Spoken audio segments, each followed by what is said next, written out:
Us and my wife cheating. I'm at a complete loss, and I don't know what to do. There were signs, and I overlooked them. I was blinded by love and never imagined this would happen to me, especially not with her, my wife and best friend of nearly 20 years. I work out of town and wasn't supposed to be back until tonight. We were supposed to leave for a 2-week road trip tomorrow. Things were slow at work, so I came home yesterday afternoon. This trip was meant to give us some alone time since we've been busy with family and friends this summer. When I arrived home, there was a truck in my driveway that I didn't recognize. My neighbor recently asked me how I liked the new truck, but I thought he was mistaken and didn't think much of it. As soon as I saw the truck, a terrible gut feeling overwhelmed me. I loved my wife and trusted her completely, but that feeling was there, strong and undeniable. I snuck around the side of the house to our bedroom window. It was open, and as I got close, I could hear them. I looked through the window, and my worst fear was confirmed. They were right there, completely naked, on my bed. I walked away, fighting the urge to do something I know I would regret. I'm struggling to care about what happens to me at this point. I went to my family's cabin for the night and drank everything there. Today, on my way home to confront her, I decided against it. I'm not ready. All I can feel is anger, and all I can think about is violence. I'm not in a good place right now, not good enough to see her. I'm back at the cabin right now, staring at 60 ounces of rum for an hour. I want to get drunk and forget this, but I don't want to make bad decisions. I know this is a critical moment in my life, and my actions in the coming days will dictate the rest of my life. That's why I'm here. I need help. I'm not ready to speak to family or friends, so I'm reaching out to strangers in this world. I want to thank the many great people who have reached out to me. I'm not ready to talk just yet, but I appreciate the messages and offers. I just want to read the great advice I've been given while I continue to work out how to move forward. To COOKIE32, who sent me a disgusting and cowardly private message, mocking me and saying my wife enjoyed it. You need help more than me. You just aren't bright enough to realize it. I have decided not to drink the rum, but it's staying close by for now. I called my brother, who is on his way and should be here in the next couple of hours. My wife just sent me a text saying she loves me and can't wait to go on our vacation. I haven't responded yet. I'm a little calmer after writing this and listening to the great comments and private messages. Briefly speaking to my brother has also been helpful. To the person who sent me the link to the suicide line, thank you. I'm not suicidal, just not caring to the point of being probably too reckless. Once again, thank you to almost everyone. The amount of support and advice I've received is unbelievable. I got choked up realizing how many great people are out there willing to help a stranger. It gives me a bit of hope for the world at a moment when I needed it most. The downside to all of this support is that I am struggling to respond to people. I have over 600 private messages unread and several hundred comments unread. I want to say thank you to everyone individually, and I'm going to make an effort to do that, but it won't be quick. So, I'll start by giving a big thank you to everyone for your kind messages and helpful advice. It really means a lot to me. I have noticed several comments and questions that keep popping up, and I want to provide clarity in addition to my minor update. If you can't tell, I'm feeling a lot better today. That pain almost completely went away. I still feel like I've been punched in the gut, but otherwise, I'm looking to the future. It has been 2 days, so this doesn't seem right to me. Is this the calm before the storm, or am I just freakishly resilient? As for the questions and comments I've received, here are some cliff notes to clarify some things. When I said wife and best friend, I was referring to the 2 roles my wife played in my life. The other guy was not my best friend or even someone I knew. I didn't get a great look at him, but from a quick glance and seeing his vehicle, I don't feel like this is someone I know. We do not have kids, but we were planning to have them soon. Though we recently sold our house and were set to move closer to my job in September when the new owners take possession. I'm going to thank my neighbor, but I'm going to do it subtly, like he did for me. A lot of people have been asking me about the signs I mentioned overlooking. Off the top of my head, here are a few. Texting abnormally late at night, going for after-work drinks with friends regularly, which was not like her, and attending yoga once a week, but apparently not paying because one of her co-workers was the instructor, and she helped with setup and cleanup. I also thought she was very inflexible for someone who went to yoga. A known caller would often hang up when I answered her phone. We regularly answer each other's phones if we are closer to it, and several times she had an unknown caller who would hang up as soon as I answered. We get a lot of spam calls, but usually, it's a telemarketer or a debt collector looking for the previous owner of the number. Rarely is it a hang-up. The update is a work in progress. When my brother arrived, we had a good long talk. He has been my true best friend, and I realized I need to always remember that, and know that he will always be there for me without judgment, the same way I would be for him. He really sets the standard for what a true friendship is, even if we fight on occasion. Since I was supposed to be home last night, I decided to respond to my wife's text. We aren't allowed to have phones on site, so it was reasonable for me to only be texting her. She knows it's easy for me to sneak in some texts. I wrote her and said I needed to go to one of my company's remote sites, and wouldn't be able to call her until the end of the weekend. I told her that I would cancel all of the reservations and rebook later. She said she could take her best friend with her this weekend to the romantic bed and breakfast on a vineyard that I booked. I knew it wasn't the best friend she wanted me to think would be going. I told her that I already gave it to my brother and his wife since it was non-refundable, and they would pay me back in a month. This morning, I cancelled all of the reservations except the romantic one. My brother is coming with me, fortunately. The hotel let us switch from the honeymoon suite to a room with 2 beds. There also happens to be a really nice lake and boat rentals nearby, so this just turned into a long overdue fishing trip with my brother. This means I'm free for the weekend. I don't have to write her or talk to her for a few days, so that relieves some stress and gives me more time to think. I am currently in the mindset to get a divorce. I honestly can't see it any other way. My brother is supportive of this, but has asked me to take a few weeks and speak to someone. His wife has a friend who is a couples counselor and is willing to talk to me on Monday. I don't see it changing my mind, but at least it might help untangle some of this mess for me. I'm also taking a bunch of the advice on here and starting to speak to lawyers, at the very least to prepare for what I think is inevitable. I want to do this right. I've never thought of her as someone who would try to screw me over, but I also never expected her to cheat, so I think I need to be prepared for anything. Thanks again, everyone. I'm going to try to enjoy my weekend as much as possible. Update. A lot has happened in the past few days. I'll start with the less important stuff. My brother, Matt, and I drove nearly 5 hours to the B&B on the vineyard. I really appreciate him being there for me through this. It was more of a venting session than anything, but it really helped clear my head. After spending the better part of the drive whining to him, I just wanted a little alone time while he wanted to go out for dinner. I stayed in the room, and he went out to eat and took me back some food. He also managed to rent a boat for the next day. On Saturday, we hit the water. The owner of the B&B knew about our plans for fishing, and was nice enough to pack us a small cooler of food and drinks. It was their way of making the romantic package more useful for 2 brothers. It was a nice gesture. Fishing wasn't good, we both caught a couple of trout that we had to release due to their size, so the snacks from the B&B worked out great. We stopped fishing in mid-afternoon, and then drove around to all of the vineyards and fruit stands, buying food and cases of wine for Matt's wife Jen. That night, we went for the biggest tomahawk steak we could find. On Sunday, we drove back to Matt's place. He lives in the next town over from me, which is about an hour away from my place.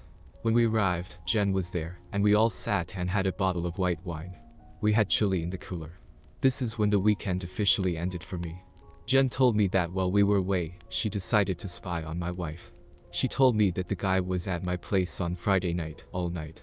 But on Saturday morning, she managed to get there just as he was leaving. She followed him home and found the apartment where he lived. My wife stayed over there on Saturday night, the same time she was sending me text messages, saying she loves me and misses me. Jen said that she was splitting her time between visiting family who live in my town, and stalking my wife. She said that she happened to catch my wife leaving his apartment on Sunday morning, and took a few pictures of them hugging and kissing, before she got into her car. I don't want to see them. That pretty much sealed the deal for me.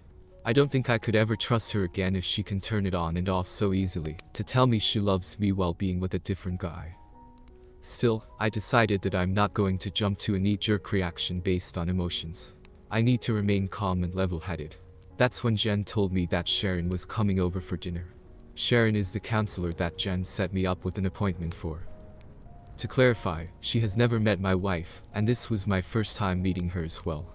Sharon was a very nice person, and we got along great.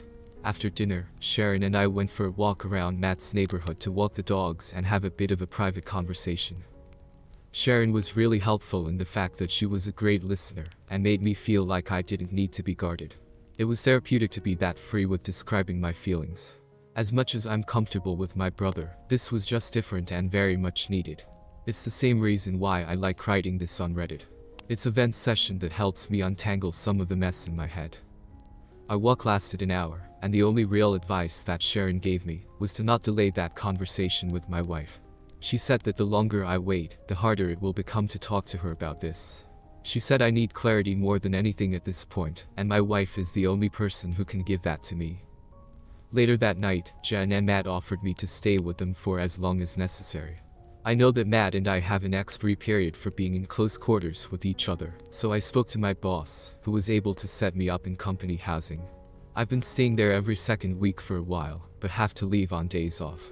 He managed to make it work for me to stay full-time for a few months if needed. I decided to put a pause on seeing Sharon for later this week. I figured our walk sufficed for the first session, and she agreed. I spent the night on Sunday just lying in bed, thinking about how to approach this. I struggled with it because even the imaginary scenario in my head made me angry or sad. I decided I would just wing it, usually good under pressure. Yesterday, I woke up and said my goodbyes to Matt and Jen. I drove towards home and was thinking, what if he was there when I arrived? Then I thought that it would likely just put me back in the angry spot I was a few days ago. I decided to do a drive-by first. Neither his truck nor my wife's car were there. I went inside and grabbed a bunch of essentials and things I didn't want to part with, mainly some photos and old family heirlooms. I got them all packed up in my truck and then headed over to the guy's apartment. Her car wasn't there either, but his truck was.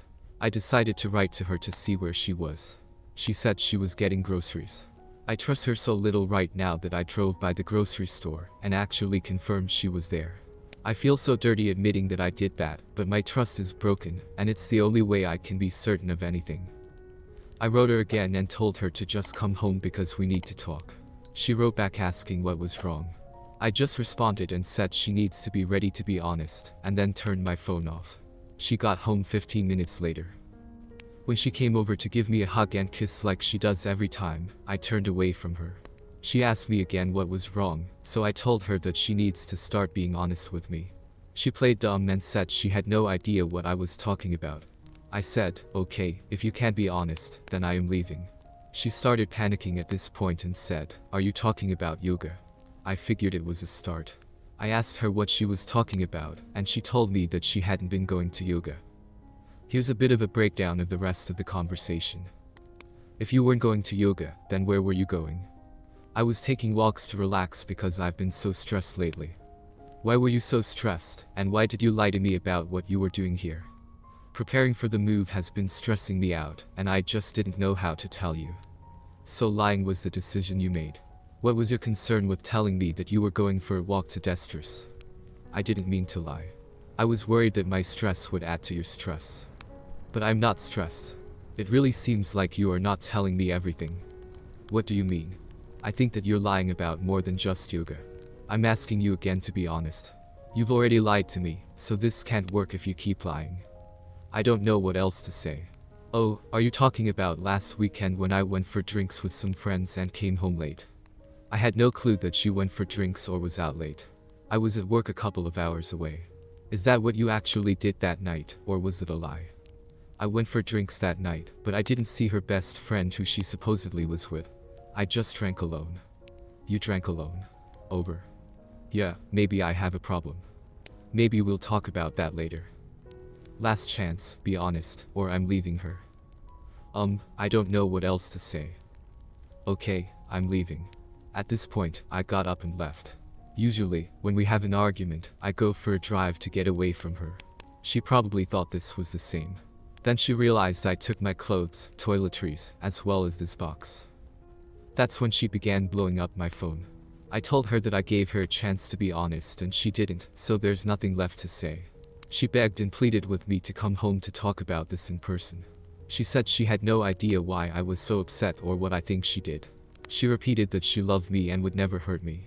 Just hearing her say that really tore a hole in my chest. It was always comforting words that I believed without question. Now, it's a dull, jagged knife sawing through my heart in the most devastating way. I couldn't handle it, so I hung up. She called back about 40 times before I was ready to answer again. This time she said, "Did you talk to Karen, her best friend?" I asked why, and she said, "Come home." I don't want to say this over the phone. I agreed and drove around a little longer to get my heart rate back down. Then I went home. That conversation went like this. "I assume you spoke to Karen." "Well, a few weeks ago while you were at work, we went for drinks. A couple of guys started buying my drinks, so we just played along. When we were leaving, one of the guys tried to kiss me. I pulled away immediately and told him I was married.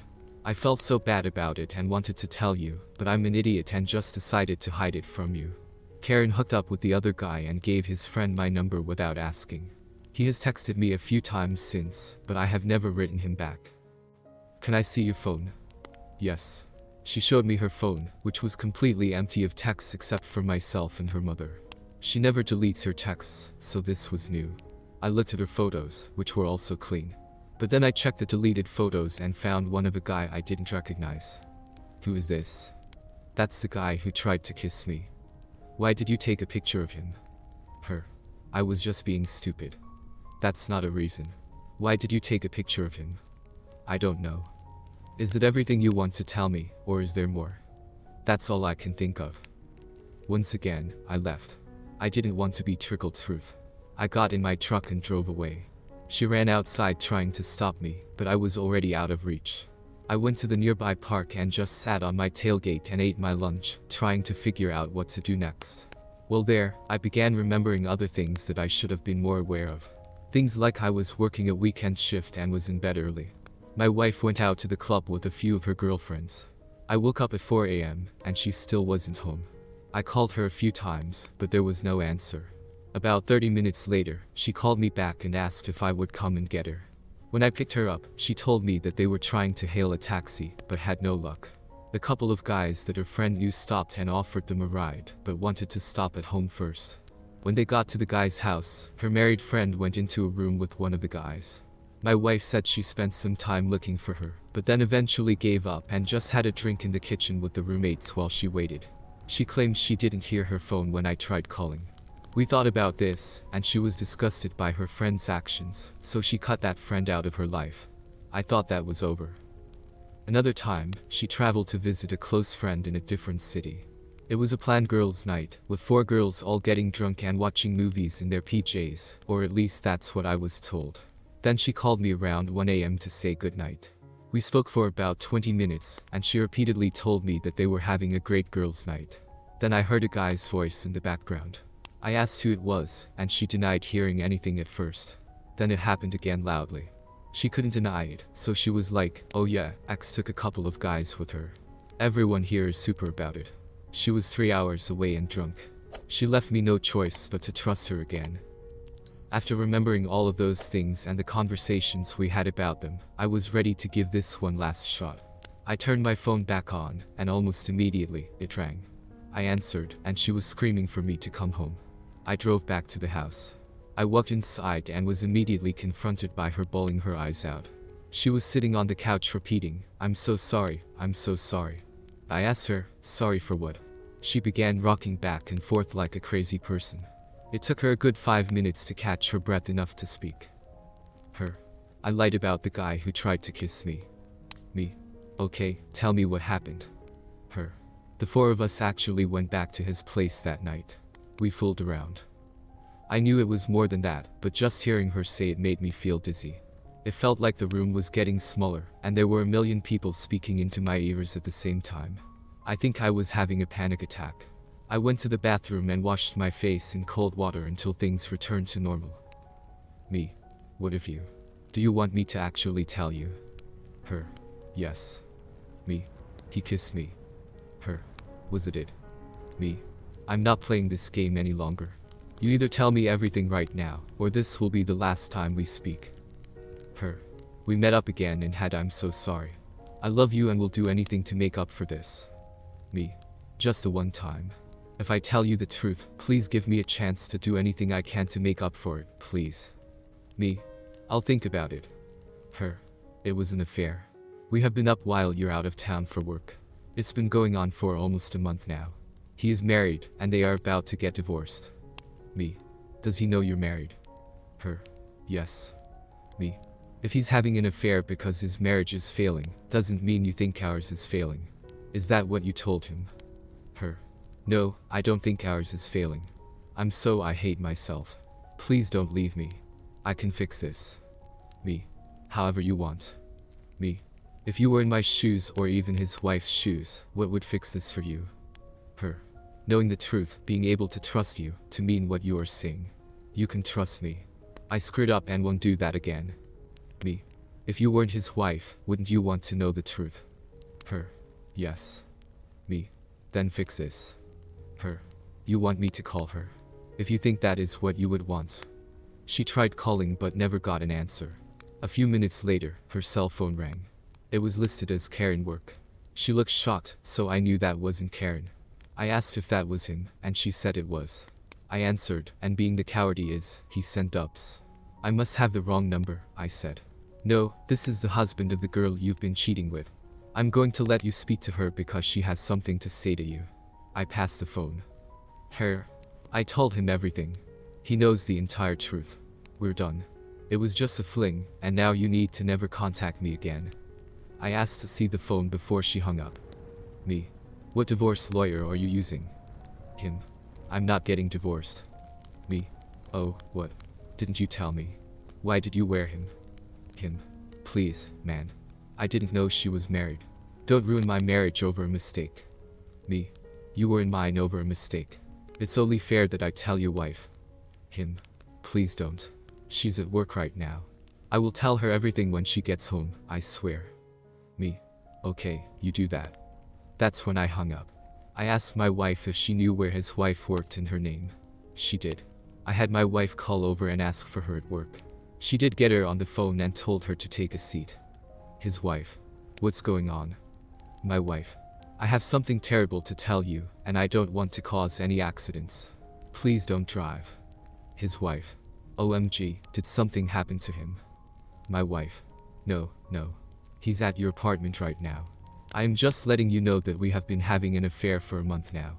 I'm coming clean to my husband right now and thought you should be given the same respect. She went silent for about a minute, then said, if this is some sick joke, I will find out who you are. Then she hung up. Not even 10 minutes later, my wife got a text from Karen work saying, thanks. You just ruined my life. I grabbed the phone and wrote back, you just ruined 4 lives and 2 marriages. For the next hour, my wife begged and pleaded with me to stay with her. She offered counseling and to never leave my side. She even offered me favors. This was everything that I expected, thanks to the comments in here. She then said we should go on that vacation, her treat. We need time away, was her reason. We need to spend some quality time together because my work schedule has been pushing us apart lately. Also, exactly what I expected her to say. She wasn't expecting me to tell her that I went anyway. She also wasn't expecting me to tell her that I already have counseling, but for myself. She definitely wasn't expecting me to tell her that I busted her on my very own bed. I could only imagine she didn't expect me to have a place already lined up to stay. When I told her all of that, she fell to the floor, bawling. She started saying how she doesn't deserve to live. She told me I should just kill her right now because she's too terrible to be with anyone. It went on like that for a while. I stayed for a total of 4 hours, listening to her make excuses, then try to hug me or convince me if I would just stay and work through this with her. In the end, I called Karen and told her that her cheating friend is suicidal, and that she should come keep an eye on her, then I left. It's been almost a full day since it went down, and I haven't spoken to her since. She has been calling and texting me all day. Her friends and family have been calling and texting me all day. Everyone has a different excuse or a different plea for empathy. Her father is the only one who wrote me and told me that I need to do what is best for me, and that he will always love me like a son no matter what happens. Reading that was what made me have a good cry for the first time since all of this began. I'll meet with Sharon, my counselor, tomorrow and a lawyer on Thursday. I think I know where this is going, but until it happens, I am just not sure about anything. What do you think about this story, guys? I feel so bad for this man. He lived with a total cheating witch. Let me know in the comments.